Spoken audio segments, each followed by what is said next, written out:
Hola, buenas tardes. Mi nombre es Jorge Archer y esta es la 11ª sesión de Hablando de Huesos.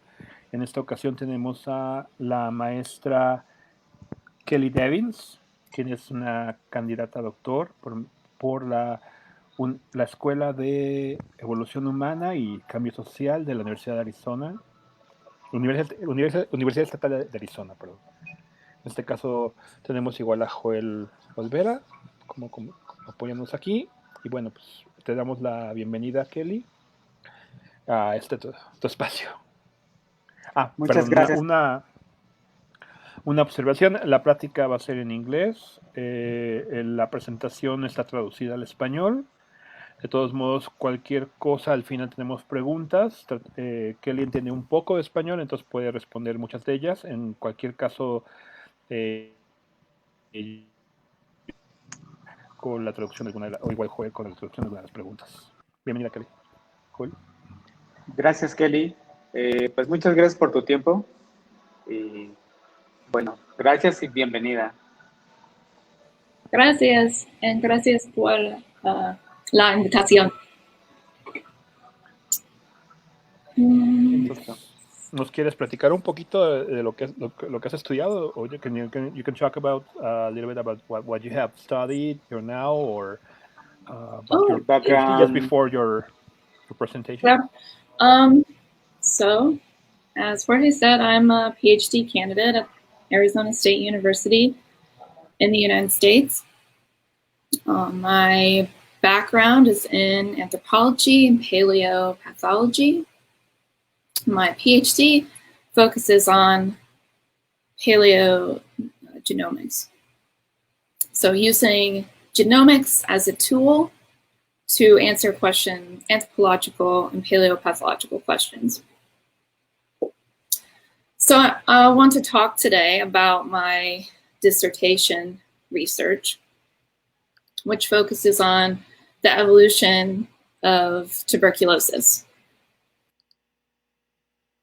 On Tenochtitlán-Tlatelolco.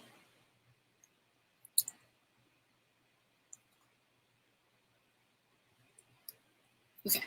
Yeah. So, some background, an equalizing slide that I like to give to clarify some concepts in genomics that relate to my research.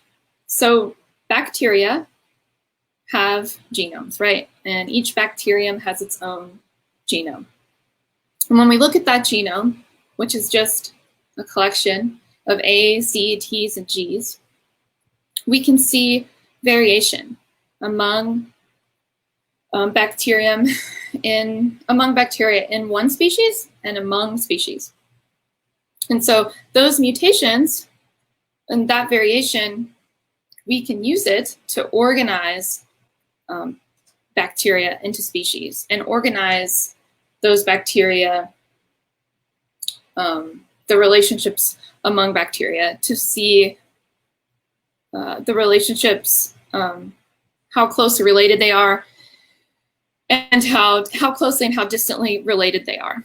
And we can take that information and map those relationships onto a phylogenetic tree, which you can see here. And so when we add up all of these differences and these mutations shared among genomes, we can see which genomes are most closely related, are most distantly related, and then we can think about those relationships and how they relate to the evolutionary history of the pathogen, its distribution, and how much it's changed through time. So this is just a building block slide for the rest of the lecture.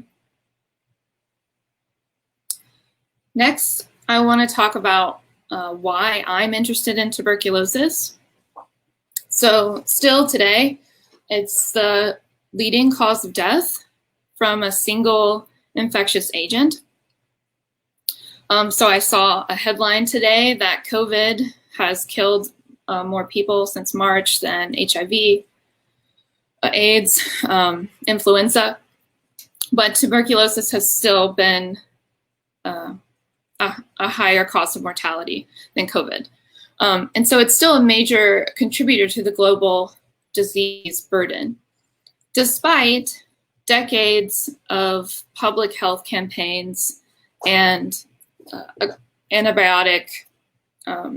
use of antibiotics and vaccine development. It still kills over 1 million people each year.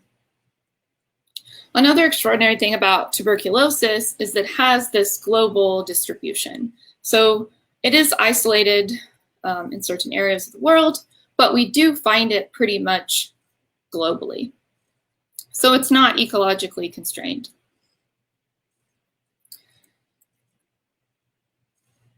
And when I say tuberculosis, I'm talking about the disease as we identify it through its symptoms and signs. So that's an important distinction to make tuberculosis as the disease. And then the Mycobacterium tuberculosis complex, which is what we see genetically. And so I'll use this abbreviation MTBC, or this acronym MTBC, throughout the talk. And this stands for the Mycobacterium tuberculosis complex. And so this refers to the lineages that are found in humans, which you can see here are labeled as L. So lineages L1 through 7. And recently a lineage 8 was discovered. It's not on this tree here. It's pretty new. The publication just came out, but it's exciting. But so lineages 1 through 7 are those that we most often find infecting humans. And then other closely related members of this complex, you can see on the right side of the tree here, are named after, generally, are named after the organism they were first isolated from. So you can see the chimpanzee bacillus, M. capre was isolated from goats, M. bovis, cows. But these are all members of the Mycobacterium tuberculosis complex.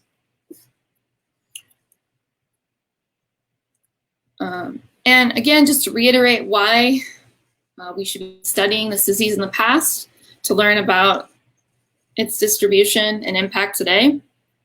Again, it's found everywhere still today. It's not ecologically constricted. We have a poor control over it despite antibiotic use and attempts to develop a vaccine. And so to better understand how the complex has become exceptional and how it has become so successful, we need to look at its evolutionary history, right? So the TB we see today, the MTBC that we see today, is just the tip of the iceberg. You can see here that I have so creatively illustrated. But what the rest of the iceberg is, what we don't see when we are just getting snapshots of TB today. We don't see the population history. We don't see the history of zoonotic transmission. We don't see how the pathogen has adapted to us or readapted to us or has been completely replaced in certain areas of the world. So in order to get to these aspects of the evolutionary history of the NTBC, we need to be thinking interdisciplinarily, right? We need to bring together the genomics, which is how we can study the disease at the molecular level, how we can get at these complex questions of zoonotic transfer and replacement and adaptation. We need to focus on the Paleopatología, the paleopathology, which gives us an idea of the impact of the disease, so how it affects the skeleton. And it also acts as a signpost, a signal in the archaeological record. So where we know how and where we know to look for the genomics. So we can see this in the archaeological record.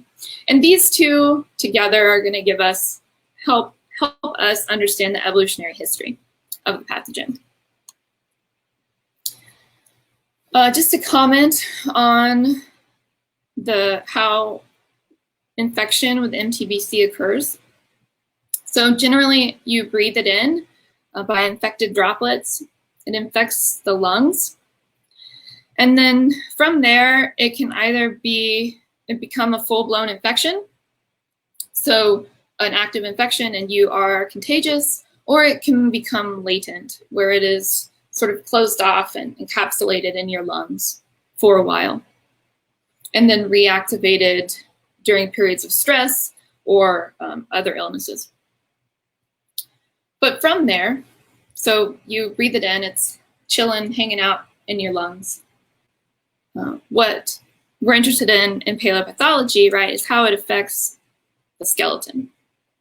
So once it's in the lungs, it can transfer through the bloodstream to the skeletal system. It likes areas of the body that are rich in blood and have a high oxygen pressure. And so those are parts of the skeleton that have a high proportion of cancellous bone or trabecular bone. So it really enjoys the vertebrae and also the distal ends or the epiphyses of juvenile skeletons. And so that's great for us, right? Because we can identify these changes in the archaeological record. And when we look in the archaeological record, we see extensive evidence of tuberculosis infection in the Americas, the pre-Hispanic Americas. And so I've put a few photos here as examples and where they were from, the geographic locations.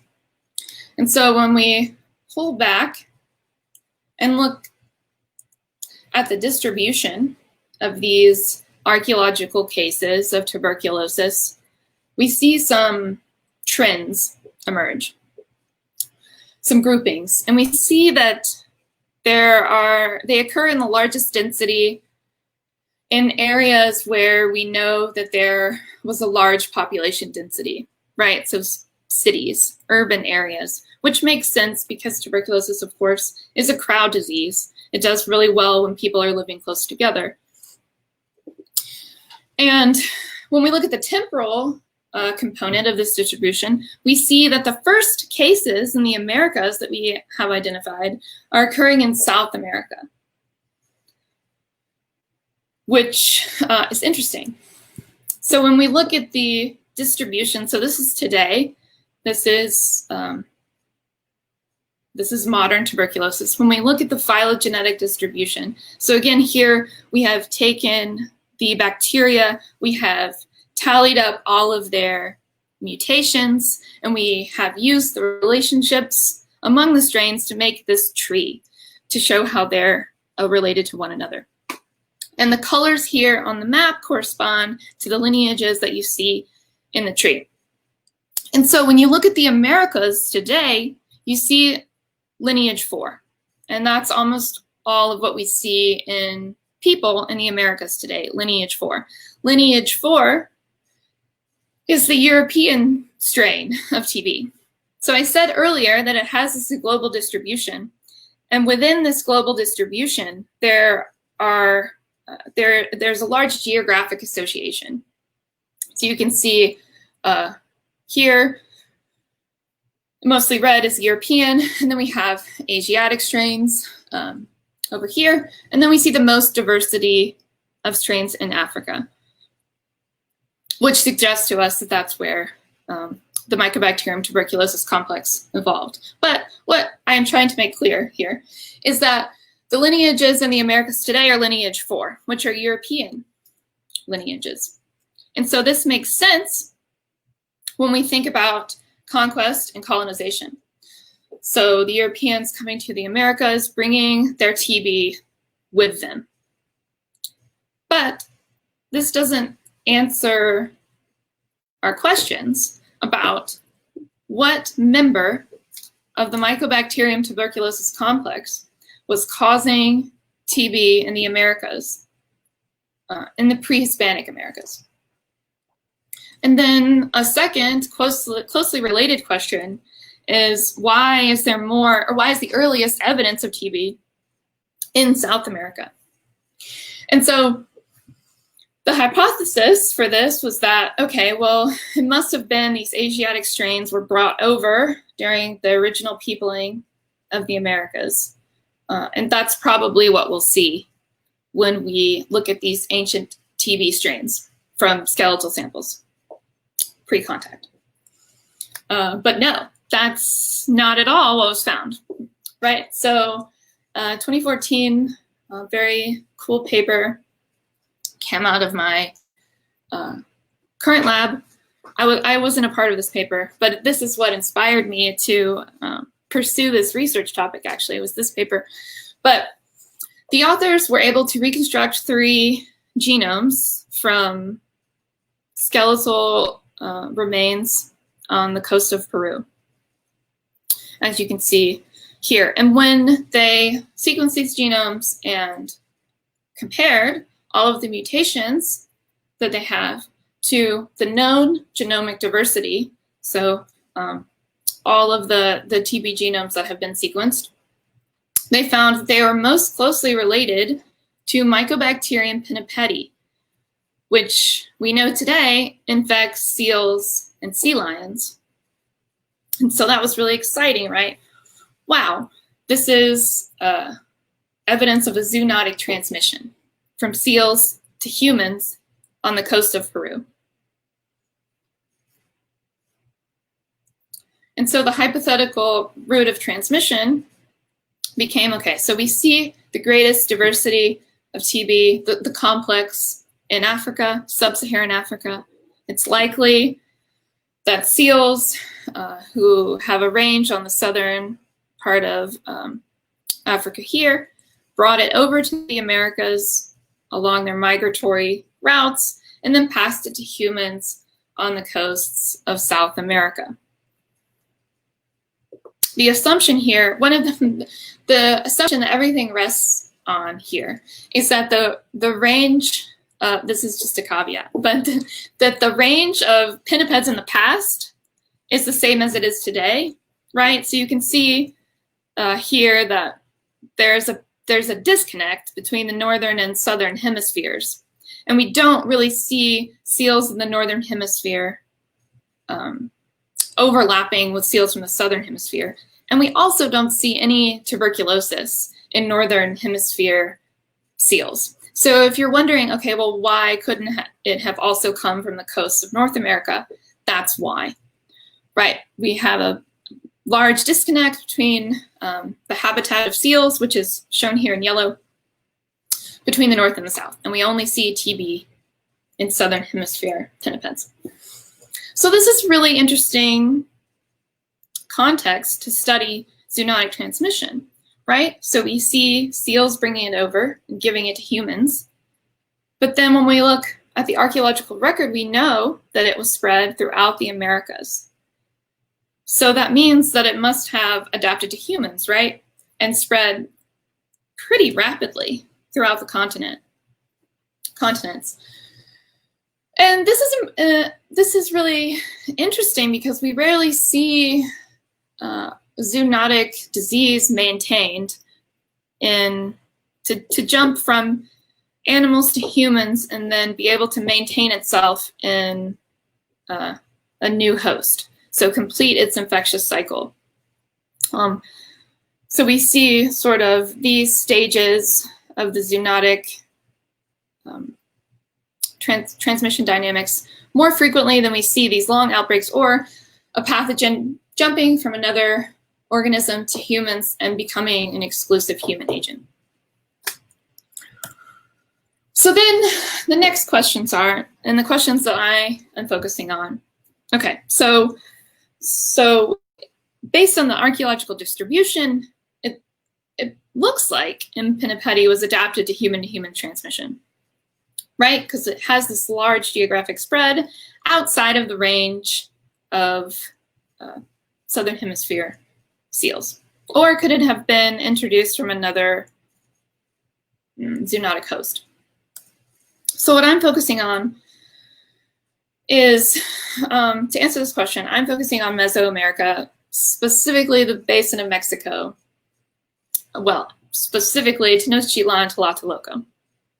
This is an excellent place to address this question because it's inland, right? So while they were definitely trading in communication with people who were living on the coast, they were not a coastal city. So inland, and then Tenochtitlan-Tlatelolco was a huge city. It was a densely populated urban center and a large marketplace. So it had tens of thousands of people visiting daily for this large marketplace. And then it was an island in Lake Texcoco. And so it was a pretty small surface area for a lot of people to be living. And so as part of a pilot project, we extracted DNA from 11 samples from Tenochtitlan-Tlatelolco. So most of them were from Tlatelolco, but then there was one sample from the Sistema Transporte Colectiva excavation, which is essentially in Tenochtitlan. And just a little bit about methods if you're interested. So extracting DNA from skeletal remains is pretty similar to normal DNA extraction with just a few tweaks here and there to recover these highly degraded, very short DNA fragments that characterize ancient DNA. But we ground up a very small amount of the bone. You rupture all the cells so that what's left of the DNA can be expelled into solution. You capture all of it in this little filter here. And then ideally, this is what you're left with, your little DNA extracts. I wish it looked like that. It does not look like that. It just looks like clear liquid. It all looks like clear liquid. So once we extract the DNA, we have it in this little tube. What comes next is really an important part of ancient DNA research, and that's building libraries to immortalize the sample. And what I mean by building libraries is that we attach these little adapters that we know the sequence to. We attach them to both ends of every fragment of DNA. And then we can use these, because we know the sequence of these adapters, we can amplify everything in the sample, because we can use PCR to target those adapters that have been attached to every fragment. So we don't necessarily need to know what we're looking for. And this is essential also for next generation sequencing, which allows us to sequence all of these tiny fragments, short fragments, in parallel. Yeah. So after we extract the DNA, we make it into a library that we can manipulate and exponentially increase. Then we do what I think is the magic part. It's so cool. Capture enrichment. So we have this library, and I want the MTBC DNA out of it. But because it's ancient DNA, there's a lot of other crap in the sample. And if we just sequence it without trying to enrich the part we want, we'll get very little target DNA. So what we have to do is enrich or capture what we're interested in. And that's done primarily using baits. So these baits can be made from genomic material itself that's been that's been taken from bacteria cultures in a lab. It can be made that way, or it can be synthesized, just synthetic nucleotides. But either way, you make these little baits that are complementary to what you're searching for, and you attach magnetic beads to them. And then you manipulate the temperature of your reaction so that they all pair up together. So the complementary baits attach to the strands of DNA that you're interested in. And then we literally use a magnet to pull them out of the solution and wash everything else away, which is so cool. You can see the little magnetic beads on the side of the tube. And then we amplify, again, using that known adapter sequence to ideally increase the proportion of our target DNA in the sample. And so that's what was done for these the samples in this pilot study from Tenochtitlán-Tlatelolco. And you can see the results here. So this is just a table reporting some of the summary statistics for these samples. So we had two strong performers, so two samples where we got proportionally a lot of Mycobacterium tuberculosis complex DNA. And you can see a photo of the lesions here and then the part that was sampled. And what is important to look at here is the coverage. So this is saying that on average, if we were to look at any site in the genome, it is on average covered by approximately 10 different reads. So 10 different fragments of DNA. This one, unfortunately, is not suitable for phylogenetic analyses because if you look at the standard deviation, you see that it varies wildly across the genome. And when you're making these trees and illustrating the relationship among strains using these mutations, you need to be certain that you're actually looking at a true mutation and not either a contaminant or a PCR duplicate or a sequencing error. So this low coverage prevents us from really investigating the phylogeny or the phylogenetic placement of the Tenochtitlan strain. Right now, we're working on increasing this coverage. But for the rest of the talk, I'm going to focus on the Tlatelolco 282 sample, which has a mean coverage of 40, which is quite high, and with a standard deviation that is a lot less than the mean coverage, which means we can confidently call a lot of those mutations. So when we call those mutations and we align them to the mutations that other strains have, and we sort of compare them, we get a phylogenetic tree, which I talked about earlier. And so what you can see here is that here are the ancient Peruvian strains that I talked about from the earlier. And here is Mycobacterium pinnipedi. So these are modern strains that have been isolated from seals and sea lions. And you can see that the ancient Peruvian strains are more closely related to the pinnipedi strains than anything else. But then the Tlatelolco strain here is falling basal.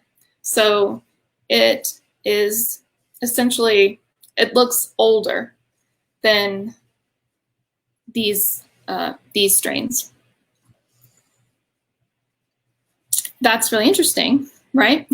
Because if we are saying that seals gave TB to humans on the coast of South America, and then humans spread it upward and inward, then we would expect the genomes from farther north to be a subset of this diversity here.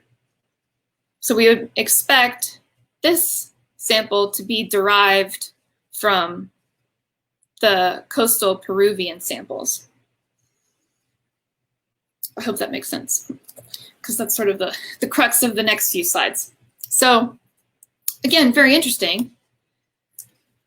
And what I think is happening here is that we're seeing an original, at least one strain that was introduced before around 1000 AD or CD.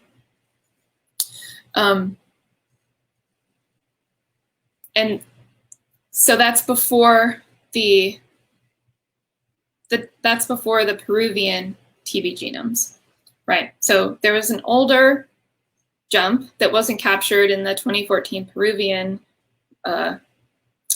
ancient TB genomes that then adapted to humans and was brought north through maritime trade. So there's quite a bit of evidence for trade between what is today the coasts of Ecuador and West Mexico. There are a lot of shared design motifs and types of metal working.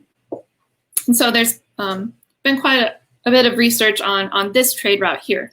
So it suggests to me that there's this first introduction of TB in South America, and it was brought north. And then sometime after 1000 AD, CE, we get a second wave that completely replaced the first strains on the coast of South America. But by that time, there is evidence that this trade route was no longer practiced. By around 1300 AD, the evidence becomes weaker for this continued travel. And so I think it suggests that these strains got these basal or ancestral strains got sort of landlocked here in Mesoamerica, and the strains that were in South America were eventually replaced. This is the working hypothesis. There are other alternatives, which is why we need more genomes to answer more questions. So, as I mentioned, that was a pilot project that generated these exciting new questions. And so in 2018, I went to Mexico City, the National Museo Nacional de Antropología, and worked with colaboradoras in INADAF. And I looked at the collections from Tlatelolco, which is collections from the Ceremonial Center of Tlatelolco, as well as this residential barrio, Tenochtitlán-Tlatelolco, with the idea that an intensive osteological survey of these collections may yield more information about tuberculosis, and we may find more evidence of TB. And so here's just the map of the ceremonial center showing where the individuals I looked at were excavated. A lot of this context has been lost, but a lot of the excavation context, but we're able to place them in geographic locations. And so two contexts from the ceremonial center. I looked at two contexts from the ceremonial center, and again that one barrio just south of the ceremonial center.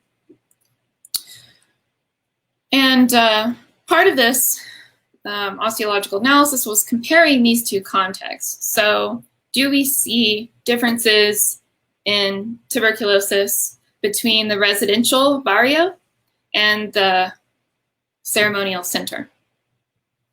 And the first sort of stab at that was to look at age, right? So are we looking at two completely different contexts? And of course we are, because it was a highly selective burial inclusion in the ceremonial center.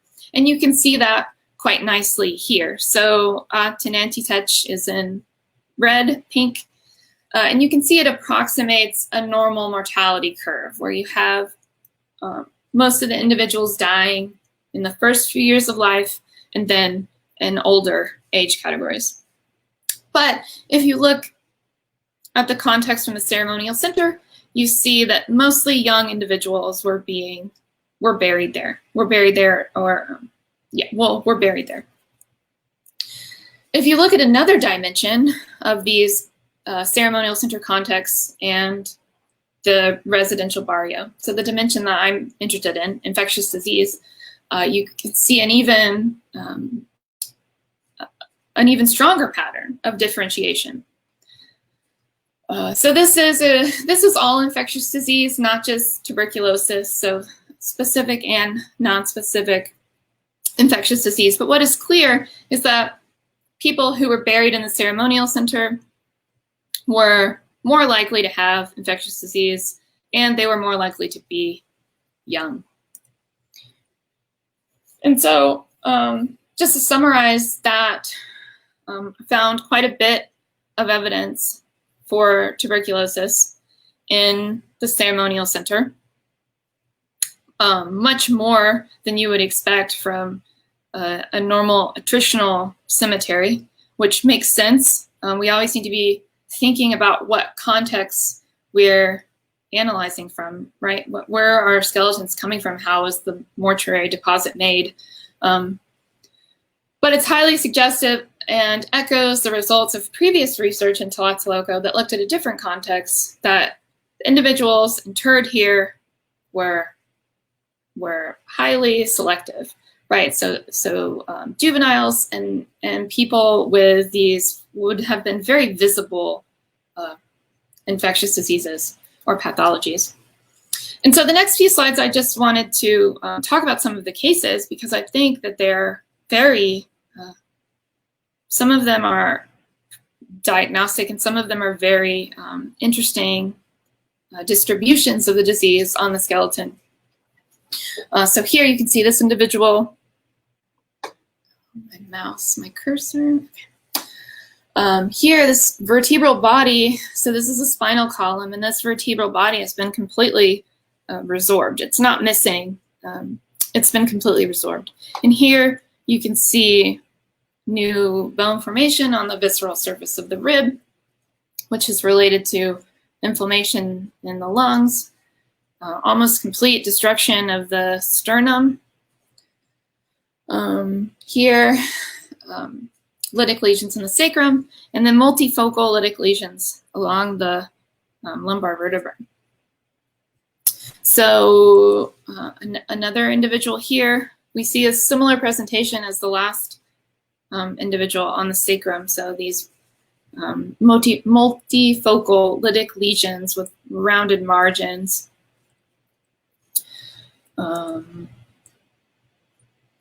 Here we have, this is in the cervical spine, which is really interesting. So not only are we seeing a lot of evidence for tuberculosis infection, but we're seeing these A characteristic changes, which is interesting in itself, but also could be related to the strains of TB that these individuals had.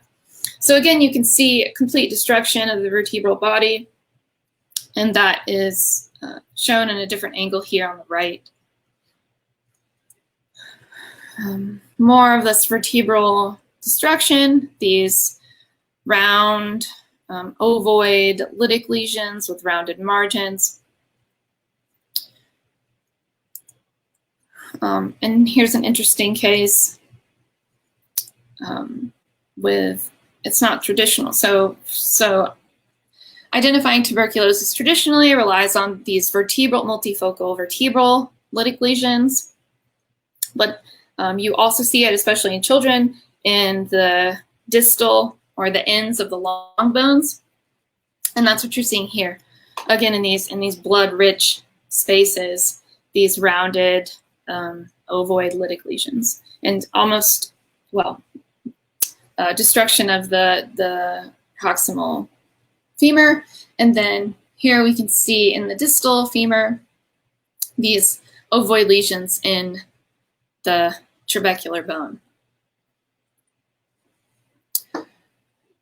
Here is destruction of the ribs, more of these lytic lesions in the vertebrae, and here is a nice example of Pott's disease, or this destruction which leads to collapse of the spine, and so you get fusion of the arches that results in kyphosis, or this angled back. And here is what that Pott's disease looks like in a whole vertebral column. So you can see, like, wow, that 90-degree angle. More interesting lytic changes on the rib heads. And You can't quite tell in this photo, but the diaphyses of this individual are very thin, much thinner than you would expect in an individual this age, which could result from chronic wasting, which is common in a tuberculosis infection.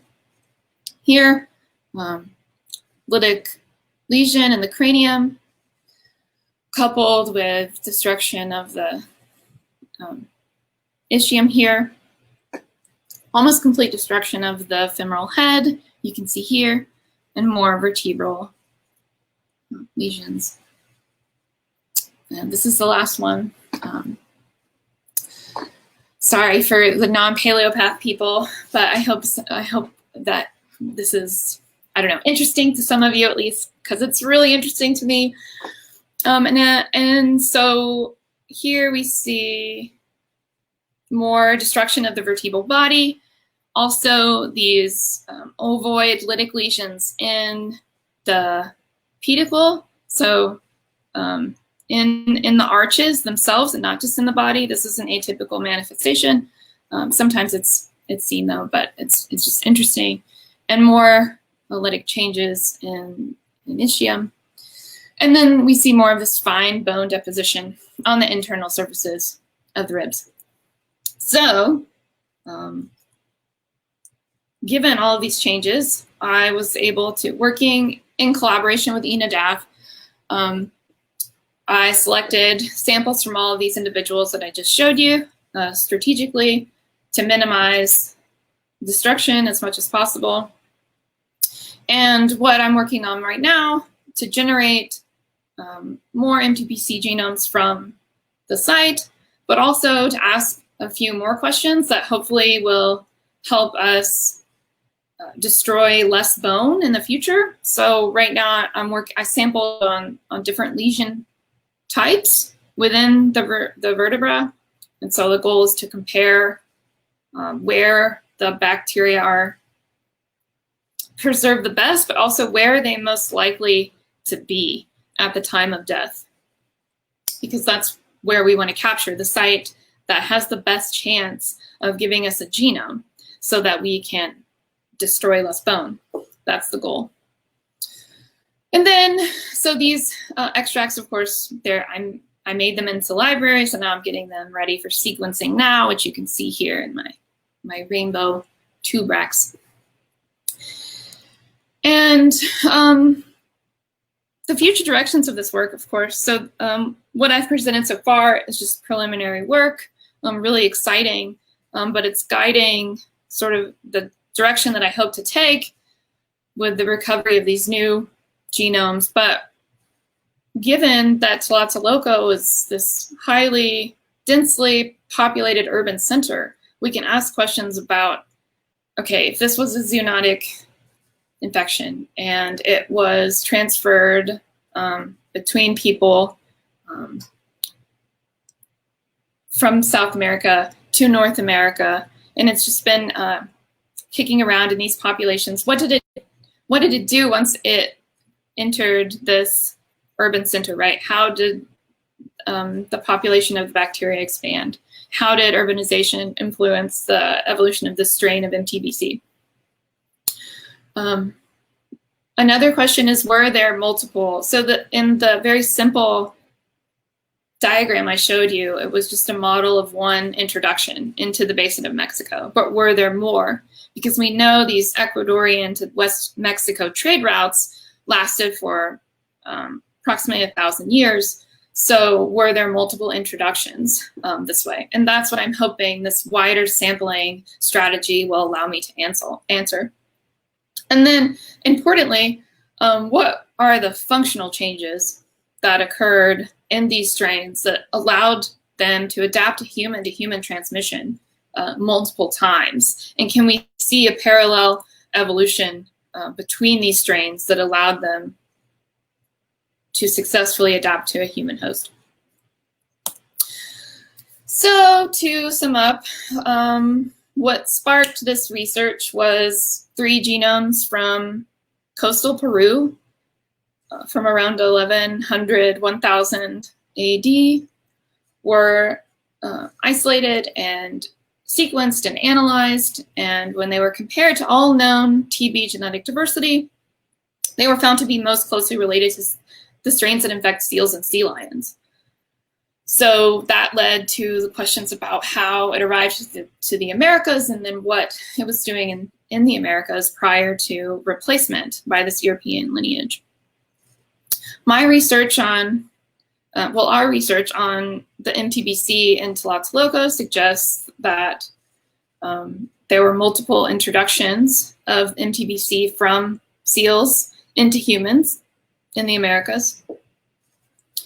And then thinking about the paleopathological and the anthropological aspect by documenting the paleopathology of these infectious diseases and tuberculosis, we see a very clear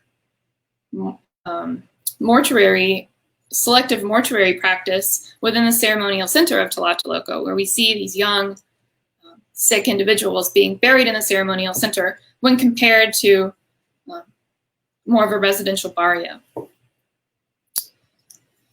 So with that, I would like to thank my collaborators. I have a lot of them. They're essential for this work. And then I also want to thank everyone that helped me navigate INADAF and Mexico City while I was living in Mexico City. So everyone at the Museo Nacional de Antropología and INADAF. And I want to thank all of you for listening. Muchas gracias.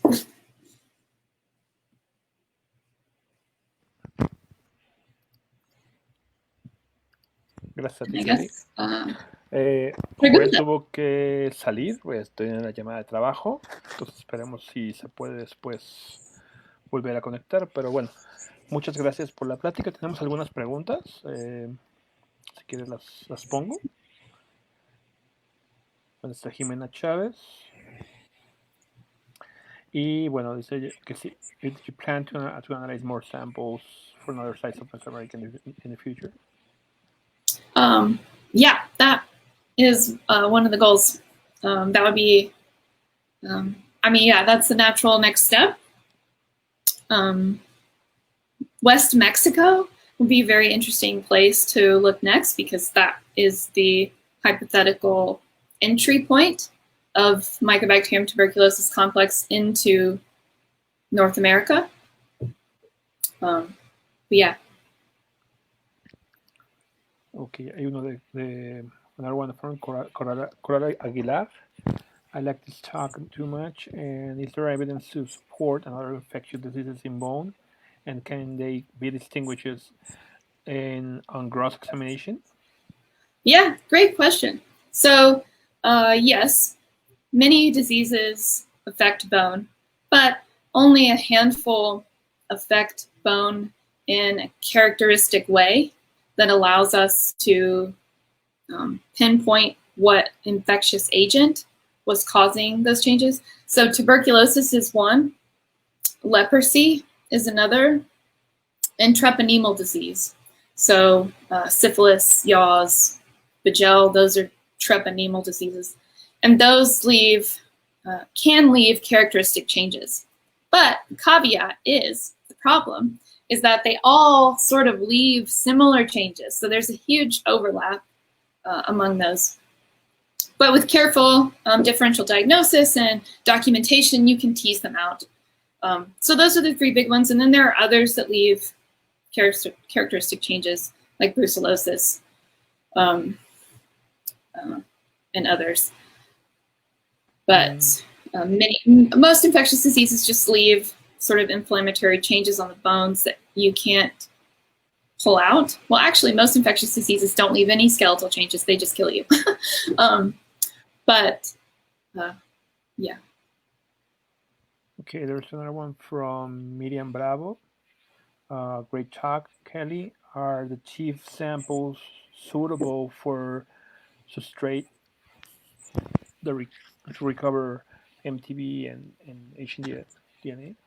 Yes, great question. This is an important question because a lot of paleogenomics research focuses on teeth, because teeth preserve human DNA, really well, because a tooth is sort of the organic part of a tooth is protected in enamel and cementum and dentin, and in sort of a little capsule. So the human DNA preserves well. So most paleogenomic research tries to use teeth. But we haven't found, well, we have been able to recover Mycobacterium tuberculosis DNA from one tooth from Chile, but we couldn't replicate it in a second extraction. So we're not really sure. We're still figuring that out, whether the sample was labeled wrong or if there were actually MTBC reads in the tooth and the powdered root was just so heterogeneous that you get varying results based on each extraction. That's a possibility. But overall, it seems like teeth do not preserve MTBC DNA very well. It seems like the bacteria are not likely to be in the pulp chamber when you die.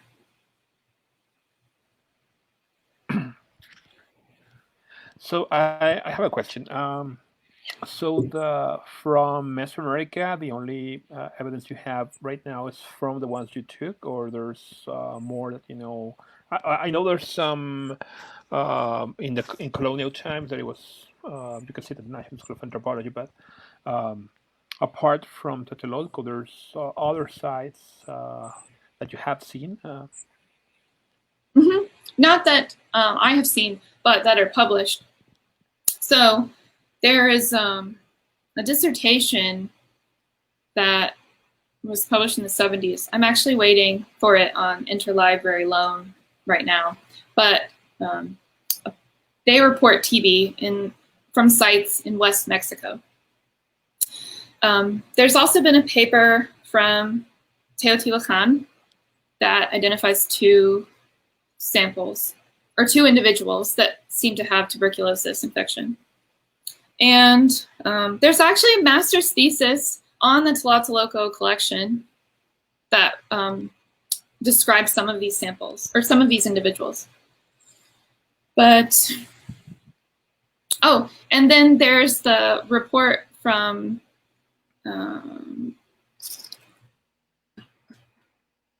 Salas Esta from 1982 that describes the Sistema Transporte Colectiva excavation. Oh. And here we go. This source right here, Salas Cuesta. Yeah, so there have been a few publications, but not that many, to answer your question. Okay. Yeah, I think I know the sample you said about Teotihuacan. There's I think there's one at the Arizona State University camp. I think there's one from Tlailotlacan that is from Oaxaca that was excavated by Michael Spence. I seen it a few years ago. I was not pretty sure it was maybe tuberculosis. And the other one was from the dig site that took place in 82. That is in the main storage area. So I think I've seen both, but there's possibly more because we have more, obviously more burials. And well, it would be interesting to if you have the chance to see them again, or see those in person. Okay, so we have some people just saying hello. This is Blanca America Rojo. Buenas tardes. We have also Miguel Benitez.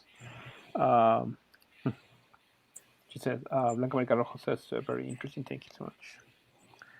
And Samantha Vargas also likes your presentation. Yeah, claps. Gracias, Sam. And there's another one. Okay. Can you clarify what you meant by replacement of the strain? Yeah. an evolution to a different strain or a reintroduction be a zoonotic vector? If the latter, why would the zoonotic MTBC be more evolutionary fit than the strain already adapted to humans in that region? Okay, there's a lot to unpack there. So I've used replacement several times. One time was to talk about this distribution we see here. So we know that Mycobacterium pinnipedi was in the Americas before European contact, but modern distribution is entirely lineage 4. So we know there must have been a replacement of those strains. But I think you were asking about the replacement on the coast of South America. And to answer your question, I'm not sure what functional changes would allow this new strain of Mycobacterium pinnipedi to replace the strains that were already there. That's sort of the next step. But then it gets into looking at functional changes and trying to pinpoint how these mutations change the amino acids and then how these amino acids change the behavior or function or capability of the pathogen. Yeah, I think that answers the question.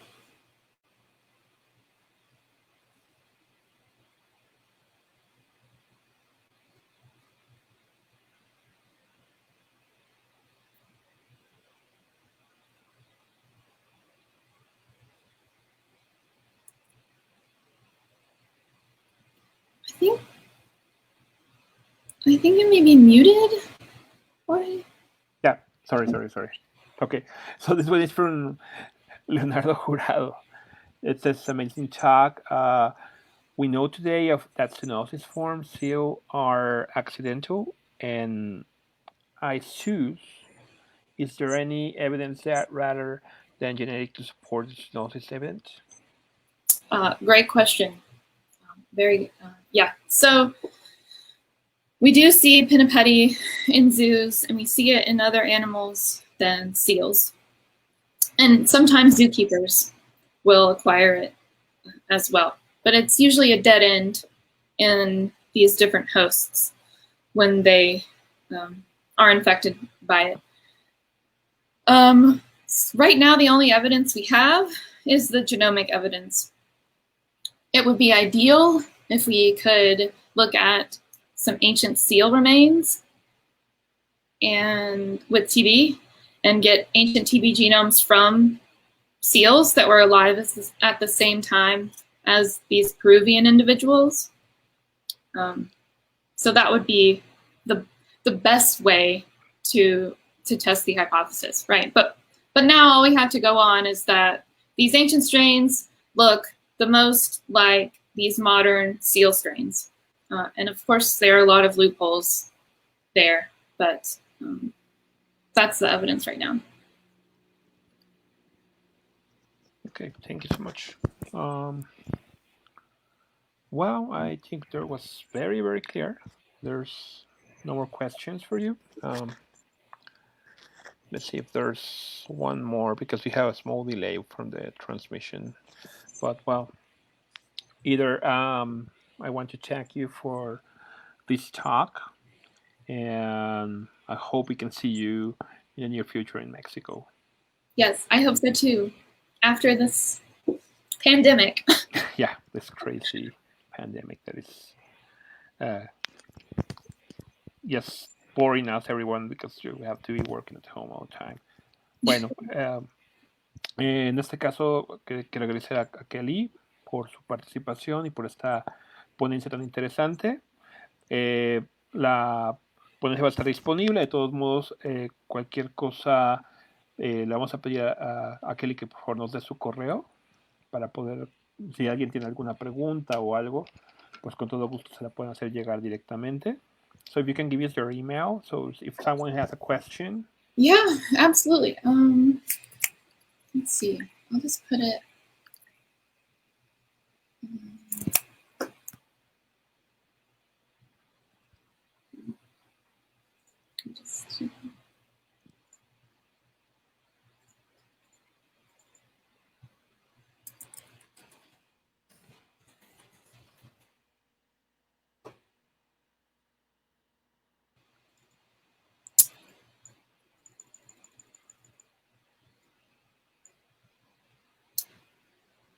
Okay. Yeah, so if anyone has a question, just email me there, or if you want any of the references that I talked about, or if you want to collaborate. Yo creo que por ahí, I think there's one master degree student that she's looking for a good PhD, and she's interested in this kind of studies, is Coral. But well, maybe she would contact you. She's looking for a good option for a PhD study, so I think that would be a good call for her. Yeah. Bueno, pues en este caso muchas gracias otra vez. Esperemos, como decía, en un futuro volvernos a encontrar. Y bueno, pues muchísimas gracias, Kelly. Gracias. Y que tengan buena tarde todos. Y bueno, las vemos la próxima semana con la siguiente plática. Hasta luego.